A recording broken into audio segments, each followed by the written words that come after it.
Hi friends, hi masters. ముందుగా అందరికీ నా యొక్క హృదయపూర్వక నమస్కారాలు తెలియజేస్తున్నాను. స్వాధ్యాయం బుక్ రీడింగ్లో భాగంగా సాయి సచ్చరిత్ర నుంచి జ్ఞానాన్ని తీసుకుంటున్నాం కదా.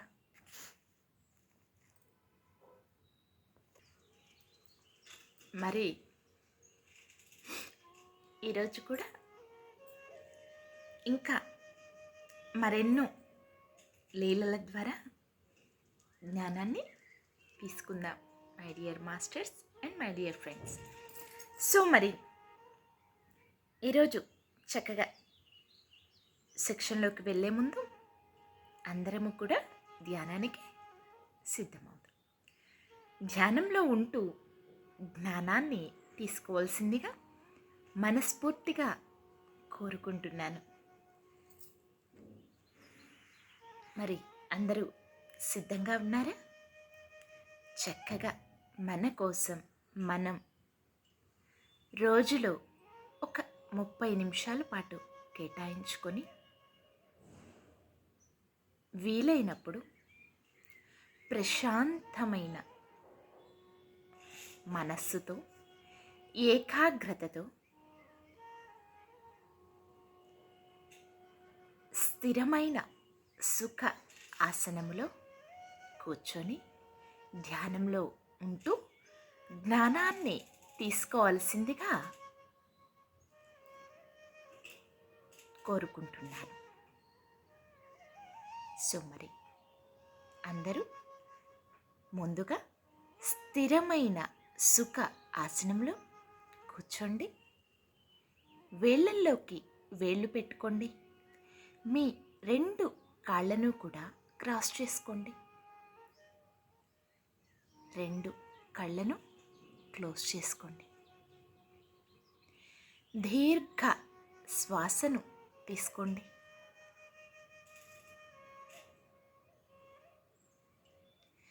నిదానంగా శ్వాసను బయటికి వదిలివేయండి. మరొక్కసారి దీర్ఘ శ్వాసను తీసుకోండి. నిదానంగా శ్వాసను బయటికి వదిలివేయండి. ఇంకొక్కసారి దీర్ఘ శ్వాసను తీసుకోండి. నిదానంగా శ్వాసను బయటికి వదిలివేయండి.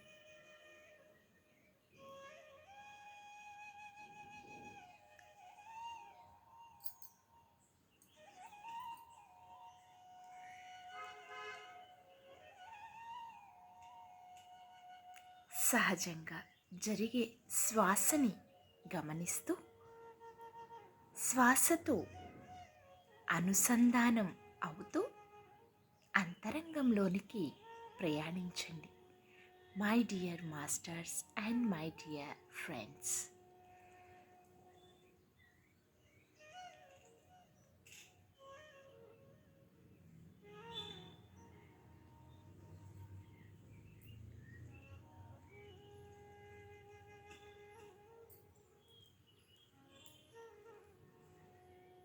ఎరుకతో ఉండండి.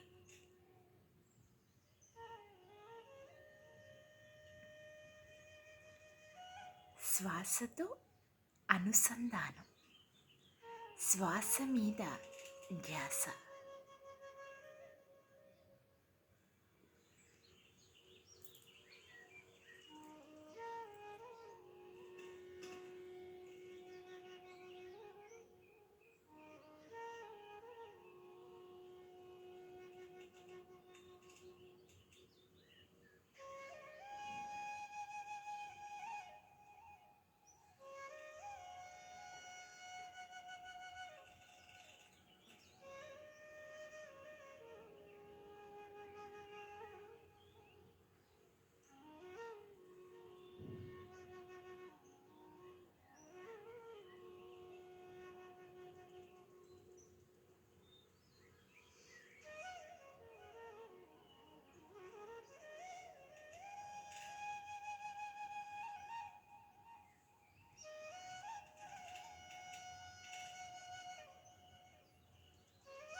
Okay my dear masters and my dear friends, ఎవరు కూడా ధ్యానం నుంచి బయటికి రాకండి. చక్కగా ధ్యానంలో ఉంటూ జ్ఞానాన్ని తీసుకోవాల్సిందిగా మనస్ఫూర్తిగా కోరుకుంటున్నాను. ఓం శ్రీ సాయినాథాయ నమః. శ్రీ సాయి సచ్చరిత్రము 37వ అధ్యాయము. ప్రస్తావన: చావడి ఉత్సవం. హేమాద్ పంత్ ఈ అధ్యాయములో కొన్ని వేదాంత విషయములు ప్రస్తావించిన పిమ్మట చావడి ఉత్సవమును గూర్చి వర్ణించుచున్నాడు. ప్రస్తావన: శ్రీ సాయి జీవితము మిగుల పావనమైనది. వారి నిత్యాకృత్యములు ధన్యములు. వారి పద్ధతులు చర్యలు వర్ణింపనలవి కానివి. కొన్ని సమయములందు వారు బ్రహ్మానందముతో మైమరచేడివారు. మరికొన్ని సమయముల్లో ఆత్మజ్ఞానముతో తృప్తి పొందేడివారు. ఒక్కొక్కప్పుడు అన్ని పనులను నెరవేర్చుచు ఎట్టి సంబంధము లేనట్లు ఉండేడివారు.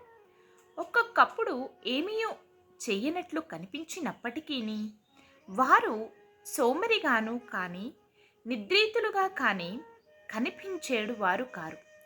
వారు ఎల్లప్పుడూ ఆత్మానుసంధానము చేసేడివారు. వారు సముద్రము వలె శాంతముగా తొణకక ఉండినట్లు కనిపించినను వారి గంభీర్యము లోతు కనుగొనరానివి. వర్ణనాతీతమైన వారి నైజము వర్ణింపగలవారెవరు? పురుషులను అన్నదమ్ముల వలె, స్త్రీలను అక్కచెల్లెళ్ళ వలె చూచుకొనేడివారు. వారి శాశ్వత స్థలిత బ్రహ్మచర్యము అందరూ ఎరిగినదే. వారి సాంగత్యమున మనకు కలిగిన జ్ఞానము మనము మరణించు వరకు నిలుచుకాక, ఎల్లప్పుడూ హృదయపూర్వకముగా భక్తితో వారి పాదములకు సేవ చేసేదము కాక, వారిని సకల జీవకోటి యందు చూచదము కాక, వారి నామము ఎల్లప్పుడూ ప్రేమించదము కాక, వేదాంత సంబంధమైన దీర్ఘోపన్యాసము చేసిన పిమ్మట హేమాద్ పంత్ చావడి ఉత్సవంను వర్ణించుటకు మొదలెడెను. చావడి ఉత్సవము. బాబా శయనశాలను ఇదివరకే వర్ణించితిని. వారు ఒకనాడు మసీదులోను ఇంకొకనాడు చావడిలోను నిద్రించేడివారు. మసీదుకు దగ్గరలోను చావడి 2 గదులతో నుండేడిది. బాబా మహాసమాధి చెందు వరకు ఒకరోజు మసీదులో ఇంకొక రోజు చావడిలో నిద్రించుచుండిరి. 1910 డిసెంబర్ 10వ తేదీ నుండి చావడిలో భక్తులు పూజా హారతులు జరుప మొదలెడిరి. బాబా కటాక్షముచే దీనిని ఇప్పుడు వర్ణింతుము. చావడిలో నిద్రించు సమయము రాగా భక్తులు మసీదులో గుమ్మిగూడి కొంతసేపు మండపములో భజన చేసేడివారు. భజనా బృందము వెనుక రథము, కుడివైపు తులసి బృందావనము, ముందర బాబా, వీని మధ్య భజన జరుగుచుండెను. భజన యందు ప్రీతిగల స్త్రీ పురుషులు సరియైన కాలమునకు వచ్చుచుండిరి. కొందరు తాళములు, చిడతలు, మృదంగము, కంజీర, మద్దెలలు పట్టుకొని భజన చేయుచుండేడి వారు. సుదండురాయి వలె సాయిబాబా భక్తులందరినీ తమ వద్దకు ఈడ్చుకునేడి వారు. బయట బహిరంగ స్థలములో కొందరు దివీటీలు సరిచేయుచుండిరి, కొందరు పల్లకి నలంకరించుచుండిరి, కొందరు బెత్తములను చేత ధరించి శ్రీ సాయినాథ్ మహారాజ్ కి జై అని కేకలు వేయుచుండిరి. మసీదు మూలలు తోరణములతో నలంకరించుచుండిరి. మసీదు చుట్టూ దీపముల వరుసలు కాంతిని వెదజల్లుచుండెను. బాబా గుర్రము శ్యామ కన్నా సజ్జితమై బయట నిలుచుండెను. అప్పుడు తాత్యా పాటిల్ కొంతమందిని వెంట పెట్టుకుని వచ్చి బాబాను సిద్ధముగా నుండుడని చెప్పేడివారు. బాబా నిశ్చలముగా కూర్చునేడివారు. తాత్యా పాటిల్ వచ్చి బాబా చంకలో చేయి వేసి లేవనెత్తుచుండెను. తాత్యా బాబాను మామా అని పిలిచేడివారు. నిజముగా వారి బాంధవ్యము మిక్కిలి సన్నిహితమైనది. బాబా శరీరముపై మామూలు కపిని వేసుకొని చంకలో సటకా పెట్టుకొని చిలుమును పొగాకును తీసుకొని పైన ఉత్తరీయము వేసుకొని బయలుదేరుటకు సిద్ధపడుచుండిరి. పిమ్మట తాత్య జలదారు సెల్లను బాబా ఒడలిపై వేసేడివారు.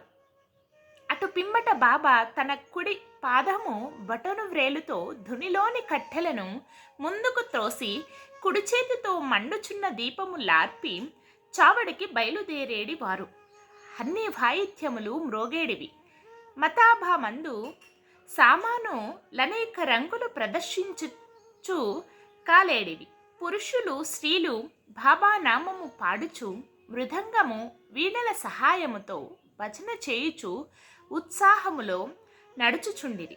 కొందరు సంతసముతో నాట్యమాడుచుంటిరి. కొందరు జెండాలను చేత పట్టుకొనుచుండిరి. బాబా మసీదు మెట్లపైకి రాగా బల్దారులు శ్రీ సాయినాథ్ మహారాజ్ కి జై అని కేకలు పెట్టుచుంటిరి. బాబా కిరుప్రక్కల చామరములు మొదలగునవి పట్టుకొని విసురుచుంటిరి. మార్గమంతయు అడుగులకు మడుగులు పరుచేడివారు.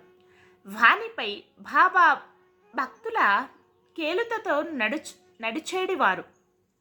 తాత్యా ఎడమి చేతిని, మహల్సాపతి కుడి చేతిని బాపు సాహెబ్ జోగ్ శిరస్సుపై ఛత్రమును పట్టుకునేడివారు. ఈ ప్రకారముగా బాబా చావడికి పైన మగుచుండెను. బాగుగాను పూర్తిగాను అలంకరించిన ఎర్రగుర్రము శ్యామాకర్ణ దారి తీయుచుండెను. దాని వెనుక పాడేడివారు, భజన చేయువాడు, వాయిద్యములు మ్రోగించువారు భక్తుల సమూహం ఉండేడిది. వారి నామస్మరణముతోనూ బాబా నామస్మరణముతోనూ ఆకాశము బ్రద్దలగునట్లు మారంమ్రోగుచుండెను. ఈ మాదిరిగా శోభాయాత్ర మసీదు మూల చేరుసరికి ఉత్సవములో పాల్గొన్న వారందరూ ఆనందించుచుండిరి. ఈ మూలకు వచ్చుసరికి బాబా చావడిపై ముఖము పెట్టి నిలిచి ఒక చిత్రమైన ప్రకాశముతో వెలిగేడివారు. వారి ముఖము ఉదయ సంధ్య వలె లేదా బాలుని వలె ప్రకాశించుచుండెను. అచట బాబా ఉత్తరము వైపు ముఖము పెట్టి కేంద్రీకరించిన మనస్సుతో నిలబడేడివారు. వారెవరినో పిలిచినట్లు కనిపించేడిది. సమస్త వాయిద్యములు మ్రోగుచున్నప్పుడు బాబా తన కుడి చేతిని కిందకు మీదకు ఆడించేడివారు. అట్టి సమయములో కాకాసాహెబ్ దీక్షిత్ ముందుకు వచ్చి ఒక వెండి పళ్ళెములో పువ్వులు, గుల్లాల పొడి తీసుకుని బాబాపై పెక్కుసార్లు చల్లుచుండెను. అట్టి సమయమందు సంగీత వాయిద్యములు వాని శక్తి కొలది ధ్వనించుచుండెను. బాబా ముఖము స్థిరమైన ద్విగుణీకృత ప్రకాశముతోడను సౌందర్యముతోడను వెలుగుచుండెను. అందరూ ఈ ప్రకాశమును మనసారా గ్రోలుచుండిరి. ఆ దృశ్యమును, ఆ శోభను వర్ణించుటకు మాటలు చాలవు. ఒక్కొక్కప్పుడు ఆనందమును భరించలేక మహల్సాపతి దేవత ఆవేశించిన వానివలే నృత్యము చేయువాడు. కానీ బాబా యొక్క ధ్యానము ఏమాత్రమూ చెదరక ఉండేడిది. చేతిలో లాంతర పట్టుకొని తాత్యాపాటీలు బాబాకు ఎడమ పక్క నడుచుచుండెను. భక్త మహల్సాపతి కుడివైపు నడుచుచు బాబా సెలహెంచును పట్టుకొనేడివారు. ఈ ఉత్సవము ఎంతో రమణీయముగా నుండేడిది. వారి భక్తి చెప్పనలవి కానిది. ఈ పల్లకి ఉత్సవము చూచుటకు పురుషులు, స్త్రీలు, ధనికులు, పేదవారు గుమ్మిగూడిచుండిరి. బాబా నెమ్మదిగా నడుచుచుండెను. భక్తి ప్రేమలతో భక్తమండలి బాబా కిరుపక్కల నడుచుచుండేడి వారు. వాతావరణమంతయు ఆనందపూర్వమై ఉండగా శోభాయాత్ర చావడి చేరుచుండెను. ఆ దృశ్యము, ఆ కాలము గడిచిపోయినవి. ప్రస్తుతము కానీ ఇక ముందు కానీ ఈ దృశ్యమును కనలేము. అయినను ఆ దృశ్యమును జ్ఞప్తికి తెచ్చుకొను భావన చే ఆ దృశ్యమును జ్ఞప్తికి తెచ్చుకొని భావన చేసినచో మనస్సుకు శాంతి, తృప్తి కలుగును. చావడిని బాగుగా నలంకరించుచుంటిరి. దానిని తెల్లని పైకప్పుతోనూ, నిలువుటద్దములతోనూ, అనేక రంగుల దీపములతోనూ, వ్రేలాడకట్టిన గాజు బుడ్డీలతోనూ అలంకరించుచుంటిరి. చావడి చేరగానే తాత్య ముందు ప్రవేశించి ఒక ఆసనము వేసి బలసు నుంచి బాబాను కూర్చుండబెట్టి మంచి అంగరాకు తొడిగించిన పిమ్మట భక్తులు బాబాను 1000 విధములా పూజించుచుండిరి. బాబా తలపై తురాయి కిరీటమును పెట్టి పూలమాలలు వేసి మెడలో నగలు వేయుచుండిరి. ముఖమునకు కస్తూరి నామమును మధ్యను బొట్టును పెట్టి మనస్ఫూర్తిగా బాబా వైపు హృదయానందపూర్వకముగా చూచేడివారు. తలపై కిరీటము అప్పుడప్పుడు తీయుచుండేడివారు. లేనిచో బాబా దానిని విసిరివేచునని వారి భయము. బాబా భక్తుల అంతరంగమును గ్రహించి వారి కోరికలకు లొంగి ఉండేడివారు. వారు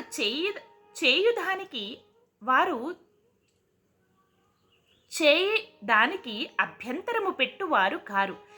ఈ అలంకారముతో బాబా మిక్కిలి సుందరముగా కనిపించుచుండిరి. నానాసాహెబ్ నిమోన్కర్ గిర్రున తిరుగు కుచ్చుల ఛత్రమును పట్టుకొని చుండెను.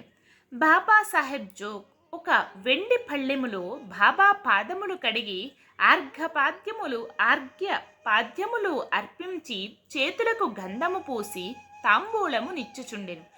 బాబా గద్దెపై కూర్చుని ఉండగా తాత్య మొదలగు భక్తులు వారి పాదములకు నమస్కరించుచుండిరి.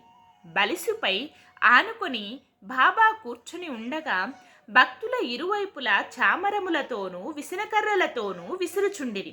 అప్పుడు శ్యామ చిలుమును తయారు చేసి తాత్యాకు ఇవ్వగా నతడొక పీల్పు పీల్చి బాబాకిచ్చుచుండెను. బాబా పీల్చిన పిమ్మట భక్త మహల్సాపతికి ఇచ్చేడివారు.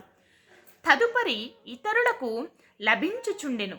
జడమగు చిలుము ధన్యమైనది. మొట్టమొదట అది అనేక తప పరీక్షల కాగవలసి వచ్చెను.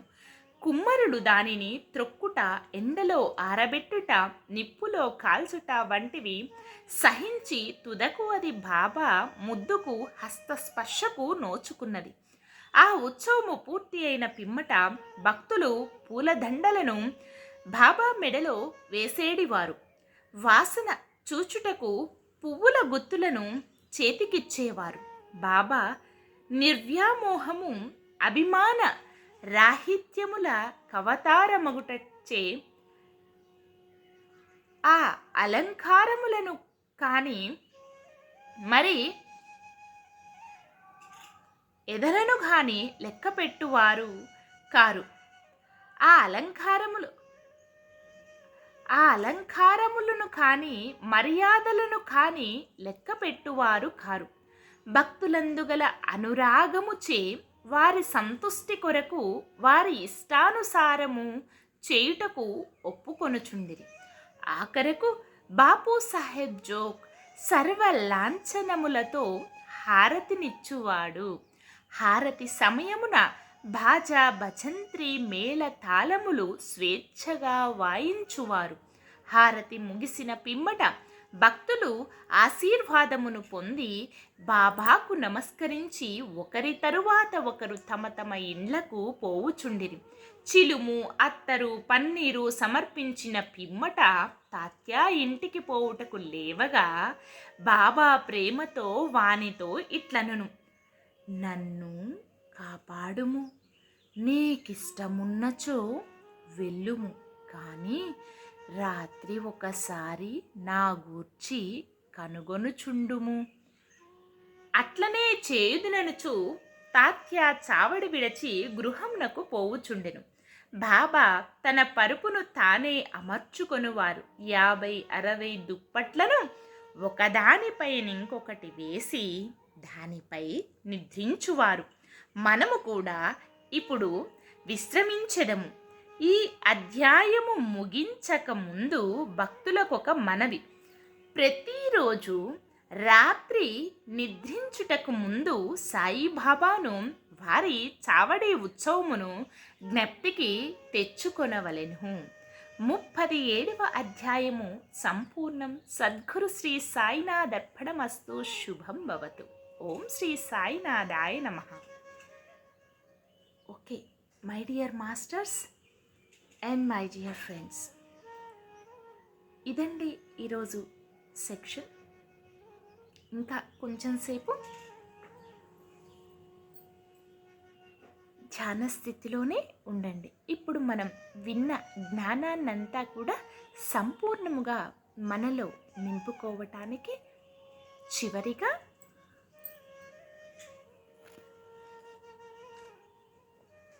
ధ్యానాన్ని కంటిన్యూ చేసి తర్వాత సెక్షన్ క్లోజ్ చేసుకుందాం. Okay my dear masters and my dear friends, చక్కగా ఎంతో ఎరుకతో అంతరంగంలో జరిగేది అంతా కూడా సాక్షిభూతంగా గమనిస్తూ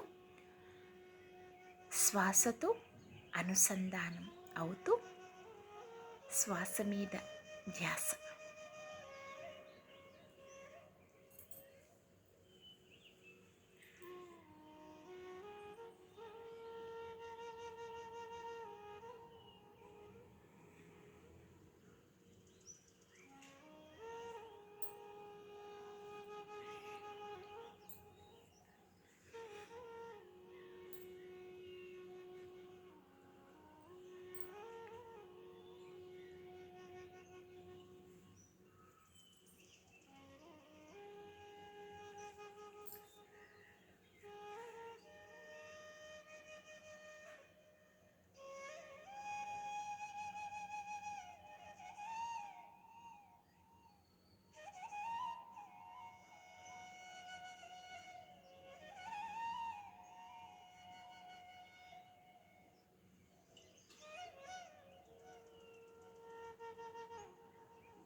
my dear masters and my dear friends, నిదానంగా సహజ స్థితికి వస్తూ మీ 2 చేతులను విడదీస్తూ మీ కంటి మీద పెట్టుకోండి.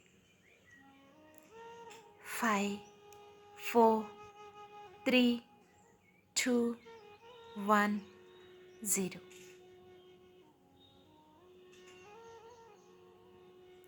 మీ 2 చేతులు మీ కంటికి ఎదురుగా పెట్టుకొని నిదానంగా కళ్ళను ఓపెన్ చేయండి.